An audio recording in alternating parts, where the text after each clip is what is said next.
Raj naam hai mera. Naam to suna hi hoga. Well, my mother gave me a very filmy name. But my life has been nothing short of an actual movie. You know, आज मैं जब सुनता हूँ, when I listen, tech, knowledge, this, blockchain, this, AI, this. You know, guys, I never saw a computer till 1986. I never studied technology. I am an MBA student, like all of you at MILE. That's right. Nothing. But it's all the passion during my journey from 1986. I will take it. Let's not call it behind. I was born in 62. Okay? So that's now 59 years of beautiful journey with no idea what the hell I'll do right at the beginning. And I'm going to tell you my story because it's inspirational, not just for me, for you, but for all the people who actually made it inspirational. It's my journey, it's my movie, it's my screenplay. Like a lot of us in school, who really liked studies out here? Let's have a show of hands. Who really loved studies? Anybody love studies? I don't see a single. I see only 2 girls, not 3. Nobody. 4. Now they're playing follow the leader. So you got 4, 5 here. 5, 6 people. I hated studies. I'll be very honest. Hated them. And you know what? Just to say that, okay, I started taking part in sports. All the sports. Football, hockey, cricket, everything. My mother was saying, "It's okay, yaar, ghar mein time pass kar rahe, chal kar rahe, kuch to ban dega." I took part in football. I joined my school team, very happy. I came home, told my mother. After a few weeks, hockey team, very good. But one problem was still there. In hockey and football, after 70 minutes or 90 minutes, they would put me back in class. I said, "Ye girl sport mein pach gaya, yaar, wrong place." Then cricket.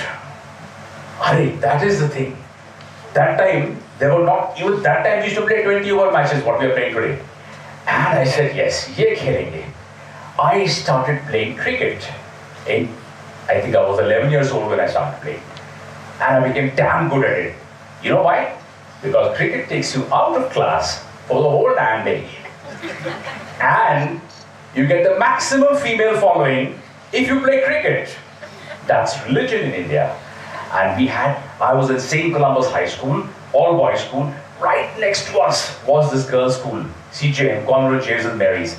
And we had a common ground. And why do you think I would play cricket? Because we would enjoy hitting sixes into the girls' school. All the boys were very happy also because they would have to fetch the ball from the girls' school. We used to have bets that time. Who will hit the maximum sixes? At CJM. Anyways. When I was 12 years old, I got a chance to play for Punjab. I excelled. I became school team captain, everything. And that gave me an excuse. Whenever I didn't want to sit in class, I would say, net practice. Net practice means jao. You are forgiven. And you would never be failed. Nobody will fail you. Nobody will fail the school captain, for God's sake. Right, anyways, I went back, played for Punjab. And the very first day I played for Punjab, I was a bowler, by the way. I modeled myself on Kapil Dev, and I said, that's the guy. We all want to be Kapil Dev at that time. I played my first match. At halftime, I got a call. I lost my father. I lost my father on the very first day I was playing for my state. 1970 somewhere, God even knows where. I was 12 years old. I didn't know what to do. My mother spoke to me on the phone and she said, "Beta, aap khelo. Papa will be proud." I played. I took 4 wickets in the match. It was against Jammu and Kashmir, I remember that. That was my first brush with being resilient. The resilience was in my mother, who allowed me to do what I did. The resilience was in me, because I kept doing what I did. I looked up only once, thinking that maybe somewhere he's seeing me. And I came back, and I had a very successful stint in my cricketing aspect. And most people don't know about that. Why? Because I'm more known for my technology stuff now. I played Ranji Trophy, I played Santosh, Deodhar. I made one mistake though. I left in 1982. I stopped playing cricket in 82. You know why? Who won the bloody World Cup in 83? India. And who became famous after that? All the cricketers. Who got left out? Raj Kapoor. No, I didn't join films. I still didn't know where I am. But 83 was a very defining moment. I said, anyways. Otherwise, if nothing else, I would become an IPL commentator or some smart comments and get paid for it also. I get nothing like that now. By the way, I still coach kids. That's the only thing I do. Anyways. That was the first phase of my screenplay, so to speak. The second phase of my screenplay, I'll fast forward it now to my MBA days. In my MBA days, I said, I had no clue what I wanted to become. I had absolutely no clue. Like a lot of us were during those days. Now we are more focused, and I'm glad. Those days, I did brilliantly in my MBA. I'm from Bombay, Somayas, and I did my PGDM and I got through.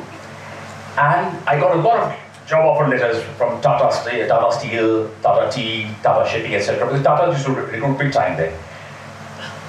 I first said, wow, Tata Sons, great name. I went and took up the job. First day of the job, he put me on an old rickety desk, put one typewriter in front of me and said, this is your job. I see, I didn't sign up for this. And mind you, I didn't sign up for standing in the circle either for that matter. I'm a very restless soul. So anyways, come back. At the end of the day, I typed out a beautiful one page which he told me to practice, and that page was my resignation letter. My first day at Tata Sons, first letter I typed, resignation letter. Why? I couldn't sit there. I was finding it so boring. I saw some old people sitting here. I saw an old fan on top. And I said, that's not my idea of fun. I don't want to be a management trainee in this place. I didn't know Tata had such a big reputation at that time. I thought it was just another great company, but that's it. The next day, everybody asked me, what are you going to do? I said, I'm going to join Taj Group. The Taj Group? They are better than I. I said, I'm going to be a management trainee there. I've got an offer from there. Alright, okay. I joined the Taj Group. Now, everybody asked me at that time, why the hell, and I'm talking about the 80s, when hotel management was not really considered the in thing to do. Now it's a great thing, great career. Those days it wasn't. When I went there, they asked me, why did you choose this damn career? I told all my friends, we were having lunch one day, and I said, listen guys, you're working in some boring old office. I'm working in a 5-star environment. Management training. You're working with a lot of old fossils and old people sitting down there, very boring characters. I said, I have all the beautiful people around me. And I said, I will network here because the best of people come here. By the way, that was my strategy to get a job, by the way, a great job. Don't let it be yours. But in those days, it was acceptable, okay? And I said, you know what? I'm going to get a green card holder girl right here in Taj, marry her, and go to the United States. That was my career path. That was my career path. Unfortunately, it didn't happen that way. I couldn't get any girl who had a green card. All the girls I liked or either didn't have a green card or gave me a slap, either of the two. So I didn't get that. But I got a very good friend out there, Martin Kirkmaster. He was a black American. He was very happy with what I was doing. The happiness was, this guy tries a lot. He doesn't sit down in one place, he keeps trying. Like Vikram. He kept trying, kept picking up the pieces, kept taking the opportunities. And that's again the moral of the story. You take the opportunities. He offered me a job in a supermarket in the United States, way back in 82 or 83. I said, I'll do it. He said, you're not going to ask how much you're going to get? No way, I'm going to US, man. I said, right, I wanted to go there. That was my dream at that time. I didn't get the green card girl. I still don't have. So I went there to the United States, and within 5 or 10 days, I was in the supermarket, and I met another gentleman. His name was Brian Johnson. And he says, hey Raj, I used to tell him very well, hey Raj, how would you like to sit and work on computers? I said, ye kya hai? I had never seen a computer till that time. He made me actually sit down in front of one and say, see, if you like it, take it. And there started my third phase, getting into the technology space with no idea what is technology, no idea of programming, no idea of coding. Today, I program in 18 languages. I work on all the blockchain platforms. I work in 18 countries, all on technology. None of them know that I actually just took it for a lark. I actually did it for a lark. Moral of the story, simple guys. You can do what you want to do. Don't stop yourself. Follow your heart. Don't follow the charts. The charts tell you something different all the time. Always follow your heart. Then came my fourth phase of my journey, of my screenplay, as I would say, is when I actually stumbled upon the technology that's going to change all our future, whether we like it or not. I started in 2010, it was around that time I was in the United States, and I finished an assignment, and the guy says, "Hey Raj, I'm going to pay you tonight, but I'll pay you in coin." I said, "Ye coin kya hai?" So I said, "You pay me cash, boss. I need to pay my bills." He says, "No, you take coin." 2010 was a defining moment for me. Two things happened that time. While I was on the verge of a very successful project, I lost my wife. I lost my wife in 2010 on the Bombay-Pune highway. She was traveling, blindsided by a truck. I lost my life. And I was about to sign one of the largest contracts of my life in the United States, and we were to shift there. That was 2010. The resilience there was not mine only, it was my daughter's. My daughter had just got admission in the Boston University on her merit with a scholarship. She was a Dhirubhai Ambani student in Delhi, in Bombay. And in 2010, August was when she got admission. We shifted there. December 29, I lost my wife. We were to spend New Year there and start a new life out there. That's resilience. My daughter, she was heartbroken, I was heartbroken, but we came back. My daughter today is one of the most successful writers in Walt Disney. You must have seen some of her programs. Breaking Bad. Who's seen Breaking Bad? There you go. My daughter's one of the writing team in that. Yeah. Who's seen Big Bang Theory, Series 10? My daughter is part of that. And she did all that when we were doing the last rites of a mom. She was doing that. I told her, go ahead, go fly. 2010, second defining moment. I was paid my first fees in Bitcoin. Yes, sir. 2010, I was paid 600 Bitcoins. 600 Bitcoins. That, I had no idea what the hell I'm going to do with it. But today, I haven't sold any.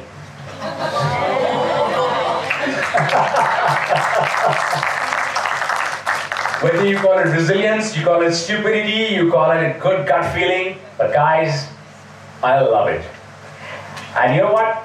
We're doing something with it now. I said, let's do something with it.